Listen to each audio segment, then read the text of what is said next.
Philadelphia. So I'm voting today. So you wouldn't walk around the streets of Philadelphia with a red hat on? I actually have a funny picture that I could show you afterwards. I have a Make America Great hat, and I walked my son to school wearing it the other day, and we even took a selfie. You have a son? I do. And a husband? Yes, I do. Is your husband a Trump supporter? No comment. Okay. It's a difficult household situation? No, he's just not perfectly sure yet.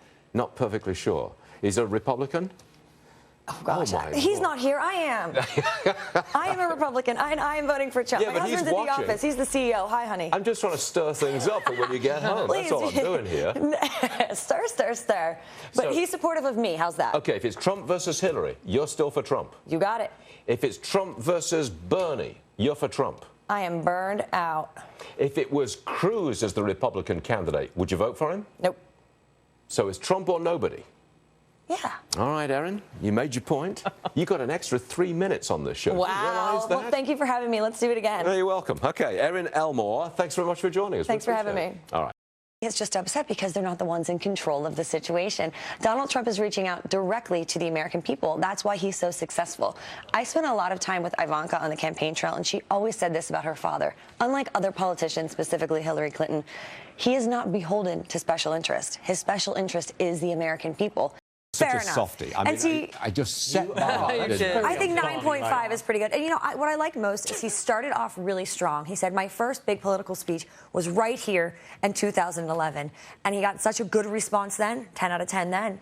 And he said to himself, I think I like this business. And what I liked about that is he didn't call it politics. He called it a business. Because he's a businessman. And you here have called him the action president. I think that business and that action are tied together and go hand in hand, and that's why he's doing such a great job in the first month in office. That the Obamacare situation is addressed first, and as we already know, they don't need the Democrats to accomplish this. Mitch McConnell said that himself today.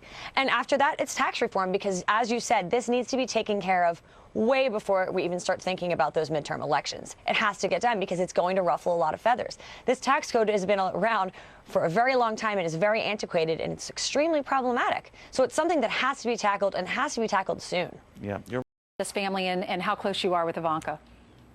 Well, Ivanka's a really lovely individual. I've spent a lot of time with her one-on-one, traveling around the swing state of Pennsylvania, where I'm from. And she was connecting and talking with voters on such a deep level. She truly cares about the American people. And as we know, she spent a lot of time developing her father's child care, elder care, and school choice policies. And I've always said about all of the children, look how they're living their lives. Many of them are married with children. They all work in business. A lot of children, when your parents are very wealthy, you see the kids not doing so much. These kids have never spent one day as a tabloid headline. They're all such amazing, humble, and successful children. So good for them. And what does that tell you? They were raised well by a good... On travel. That was astonishing to me.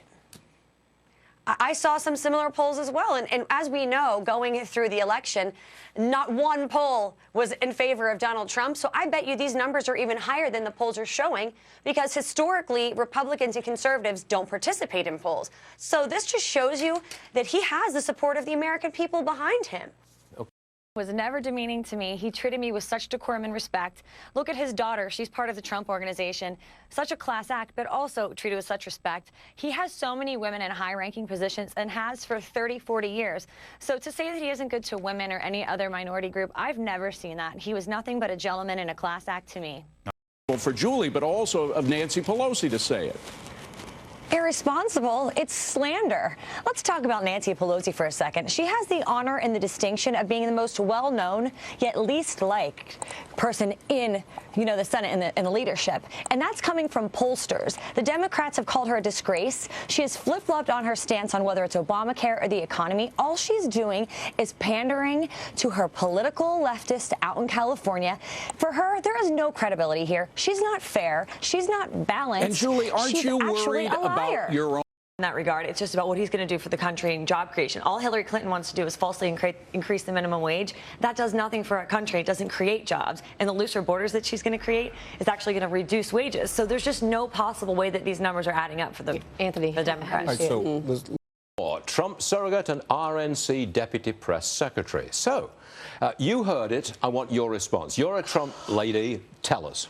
I mean, her health is a paramount concern here. You don't pivot and talk about your opponent when it comes to something as important as your health. Okay. Really bad. Okay, and you don't think that she has been transparent? Clearly not. Okay. We heard she was dehydrated. Now we find out it's pneumonia. What's the real answer? And this matters. We're not talking about dog catcher here. We're talking about President of the United States. That's a good line. We're not talking about dog catcher. What do you What I got, Ash? love is the mantra here. Probably doing was just supporting Ted Cruz's boss. It's almost sort of a job description. And all of these people that end up working in Republican politics have worked for other candidates in the past, so this isn't highly unusual. And to say he's hired to get it back on track, the campaign is quite on track.